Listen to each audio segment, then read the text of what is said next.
നമസ്കാരം, AK റൈഡറാണ്. നമ്മുടെ വീട്ടിലെ സ്കൂട്ടറാണ് കേട്ടോ.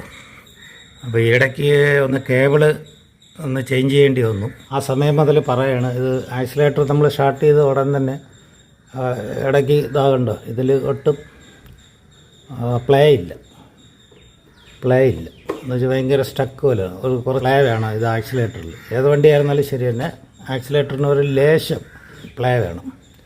പ്ലേ ഇല്ലെന്നുണ്ടെങ്കിൽ സംഭവിക്കുന്നതെന്ന് വെച്ച് കഴിഞ്ഞാൽ, ഇത് പെട്ടെന്ന് നമ്മൾ സ്റ്റാർട്ട് ചെയ്ത് കഴിഞ്ഞാൽ, ഇപ്പോൾ സ്റ്റാർട്ട് ചെയ്ത് സ്വിച്ച് ഓൺ ചെയ്ത് സ്റ്റാർട്ട് ചെയ്ത് കഴിഞ്ഞാൽ ഉള്ള ഈ ബാക്ക് വീല് ചില സമയങ്ങളിൽ ബാക്ക് വീൽ കൊടുത്താൽ മതി.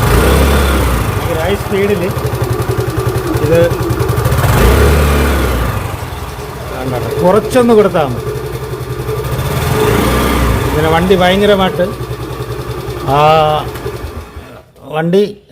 ഭയങ്കരമായിട്ട് സ്റ്റാർട്ടിങ്ങിൽ തന്നെ നമ്മൾ ചെറുതായിട്ടൊന്ന് ആക്സിലേറ്റർ കൊടുക്കുമ്പോൾ തന്നെ വണ്ടി നന്നായിട്ട് എന്താ പറയുന്നതിനെ പിക്കപ്പായിട്ട് ഭയങ്കരമായിട്ട് കുതിച്ച് വണ്ടി അങ്ങനെ പോകുന്ന ഒരു സാഹചര്യമാണ്.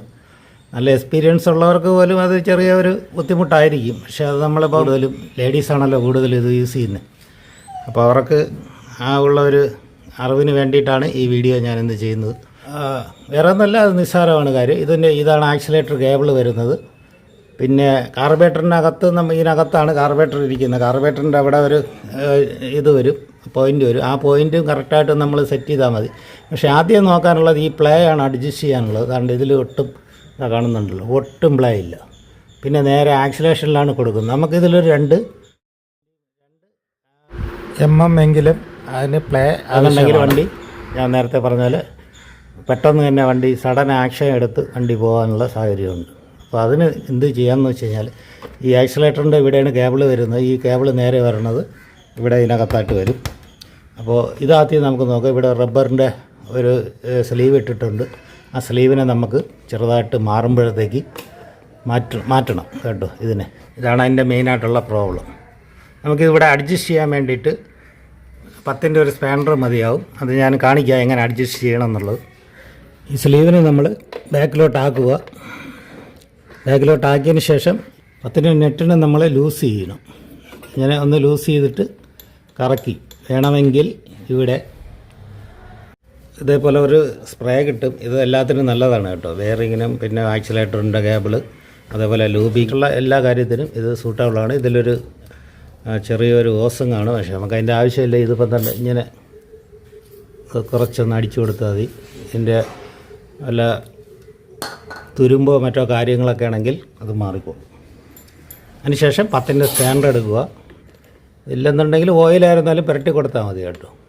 10-ൻ്റെ സ്പാനർ എടുത്തിട്ട് ഇനി തിരിച്ച് ഏകദേശം നമുക്ക് പറഞ്ഞു തരാം. എന്നിട്ട് അതിന് ശേഷം ഇതുണ്ടല്ലോ, ഇത് 5-ൻ്റെ ആണെന്ന് തോന്നുന്നു.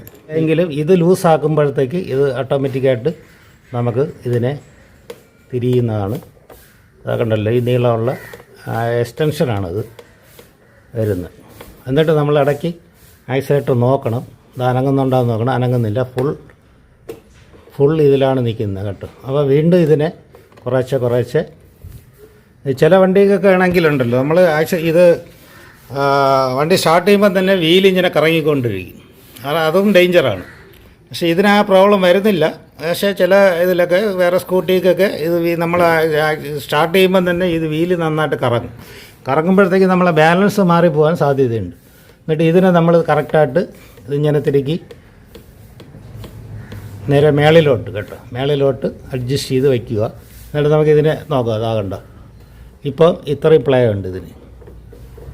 ഇത്രയും പ്ലേ ഉണ്ട്. നേരത്തെ ഇത്രയും പ്ലേ ഇല്ലായിരുന്നു. കുറച്ചും കൂടെ കൊടുക്കാം. നല്ല പ്ലേ വേണ്ട കേട്ടോ, ഒരു ചെറുതായിട്ട്. കാര്യം നമ്മൾ ആക്സിലേറ്റർ ഏത് വണ്ടിയായിരുന്നാലും ശരി തന്നെ ആക്സിലേറ്റർ കൊടുക്കുമ്പോൾ ഒരു ചെറിയ പ്ലേ ഉണ്ടല്ലോ. ഇത്രയും പ്ലേ കറക്റ്റാണ്, കാണുന്നുണ്ടല്ലോ. ഇത്രയും പ്ലേ, ഇത്രയും കൂടിപ്പോയെങ്കിൽ ഇത്രയും വേണം. എന്നിട്ട് നമ്മൾ ആക്സിലേറ്റർ കൊടുക്കുമ്പോൾ മതി. അതുകൊണ്ട് തിരിച്ച് പോകുന്നുണ്ട് കറക്റ്റായിട്ട്. ഇത്രയും പ്ലേ വേണം. ഒരു ജസ്റ്റ് ഇങ്ങനെ ഇത്രയും ഇതാകണ്ട. നമ്മളിങ്ങനെ കൊടുത്തതിന് ശേഷം തിരിച്ച് വന്നു കഴിഞ്ഞാൽ വണ്ടി ഓഫെന്ന് വെച്ചാൽ ടയർ കറങ്ങാൻ പാടില്ല. ഓക്കെ, അത് കഴിഞ്ഞിട്ട് ഈ 10-ൻ്റെ നെറ്റിനെ നമ്മൾ തിരിച്ച് മുറുക്കി ഇവിടെ സപ്പോർട്ട് കൊടുത്തിട്ട് ഇതിനെ ടൈറ്റ് ചെയ്യുക. 10-ൻ്റെ സ്പാനർ കൊണ്ട് ഇതിനെ തിരിച്ച് ടൈറ്റ് ചെയ്ത് വയ്ക്കുക. എന്ന് വെച്ച് കഴിഞ്ഞാൽ ഇത് അങ്ങോട്ടും ഇങ്ങോട്ടും മാറിപ്പോകാതിരിക്കുക. ഓട്ടത്തിലൊക്കെ വൈബ്രേഷൻ കൊണ്ട് ഇത് മാറിപ്പോയി കഴിഞ്ഞാൽ ഡേഞ്ചറാവും. നന്നായിട്ടൊന്ന് ടൈറ്റ് ചെയ്യുക. ഒന്നുകൂടെ സ്റ്റാർട്ട് ചെയ്ത് കാണിക്കുക.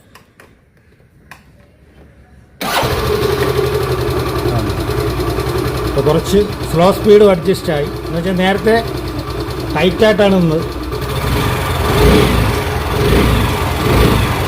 മുമ്പ് ഇങ്ങനെ കൊടുക്കുമ്പം തന്നെ വണ്ടി മൂവ് ആവുകയാണ് ചെയ്യുന്നത്. ഇപ്പോൾ അതാണ്ട് ഇത്രയും ഡിസ്റ്റൻസ്, ഇത്രയും ഗ്യാപ്പ് വരുന്നുണ്ട് ഇത് കേട്ടോ. മുമ്പ് ഇത്രയും ആക്സിലേറ്റർ ഇങ്ങനെ തൊടുമ്പം തന്നെ വണ്ടി മൂവ് ആവുകയാണ് ചെയ്യണത്. ഇപ്പോൾ അതല്ല. ഇപ്പം എന്താണ്ട് ഇത്രയും പ്ലേ വന്നതിന് ശേഷമാണ് വണ്ടി മൂവ് ആവുന്നത്. അറിയില്ലാത്ത സുഹൃത്തുക്കൾക്ക് വേണ്ടിയിട്ടാണ്, സൗകര്യമാർക്കാണ് കൂടുതലും ഇത് ഉപയോഗപ്പെടുന്നത്. ഈ വീഡിയോ നമ്മൾക്ക് ഇനി സ്കൂട്ടർ പരമായിട്ടുള്ള വീഡിയോയും ബുള്ളറ്റാണ് ചെയ്തുകൊണ്ടിരിക്കുന്നത്. എങ്കിലും നമുക്ക് സ്കൂട്ടർ പരമായിട്ടും വീഡിയോ നമുക്കിടാം. വീഡിയോ ഇഷ്ടമായാൽ ലൈക്ക് ചെയ്യുക, ഷെയർ ചെയ്യുക കേട്ടോ. അറിയില്ലാത്തവർക്ക് വേണ്ടി ഷെയർ ചെയ്യുക. പിന്നെ അത് കഴിഞ്ഞിട്ട് ഈ റബ്ബർ വീഡിങ് ഉണ്ടല്ലോ, ഇത് നേരെ കയറ്റിയിടുക. ഇങ്ങനെ കയറ്റിയിട്ടുക എന്ന് വെച്ചാൽ ഇതിൽ വെള്ളം വീഴുന്നിട്ട് കേബിളിൻ്റെ അകത്തൂടെ ഈ വെള്ളം നേരെ കേബിൾ വന്നിട്ട് പെട്ടെന്ന് റെസ്റ്റ് വരാൻ സാധ്യതയുണ്ട്. ഓക്കെ, അപ്പോൾ ഇത്രയൊക്കെയാണ് നമ്മളെ ഈ വീഡിയോ ഇഷ്ടപ്പെട്ട് കഴിഞ്ഞാൽ ലൈക്ക് ചെയ്യുക, ഒപ്പം ഷെയർ ചെയ്യുക. അറിയില്ലാത്തവർക്ക് വേണ്ടി, നമ്മളെ സഹോദരിമാർക്കൊക്കെ വേണ്ടിയിട്ട് ഇത്രയുള്ളൂ. നമുക്കെല്ലാവർക്കും ചെയ്യാമെന്നുള്ള കാര്യമാണ്. വീഡിയോ ഷെയർ ചെയ്യുക. ഒപ്പം തന്നെ അതേ കൂടെ പുതിയ വീഡിയോയ്ക്ക് വേണ്ടി, ഇനിയും നല്ല വീഡിയോയ്ക്ക് വേണ്ടി നിങ്ങൾ ഈ ചാനലും കൂടെ ഒന്ന് സബ്സ്ക്രൈബ് ചെയ്ത് വയ്ക്കുക. Okay, thank you.